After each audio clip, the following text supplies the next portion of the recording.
మీ పిల్లలు అర్ధరాత్రి పూట దగ్గుతున్నారా? దగ్గి వాంతి చేసుకుంటున్నారా? అయితే ఇది సింపుల్ కాఫ్ కాకపోవచ్చు. చాలా కుటుంబాల్లో కొంతమంది పిల్లలు మిడ్‌నైట్ అంటే 12 గంటల తర్వాత 5 అంటే 12-5 గంటల లోపు విపరీతంగా దగ్గుతారు.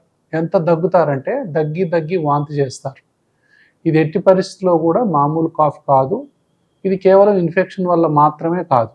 ఇది అలర్జీ, ఆస్తమా కావచ్చు. అప్పుడు తల్లిదండ్రులు గుర్తుపట్టాల్సింది ఏంటంటే, తల్లిదండ్రుల్లో ఎవరికైనా ఈ ప్రాబ్లం ఉందా?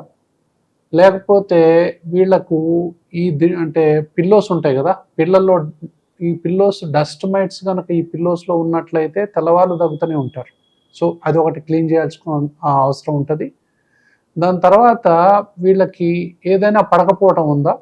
అంటే ఇప్పుడు దుమ్ము తగిలినా, లేకపోతే చలిగాలి తగిలినా, ఏదైనా కూల్ డ్రింక్, ఐస్ క్రీమ్ తీసుకున్నా అలాంటిది ఉందా? తల్లిదండ్రుల్లో కూడా ఈ లక్షణాలు ఉన్నాయా? అయితే వెంటనే కనుక మనం ట్రీట్మెంట్ చేసినట్లయితే ఇలాంటి పిల్లలు మిడ్‌నైట్ కాఫ్ నుంచి బయటపడతారు.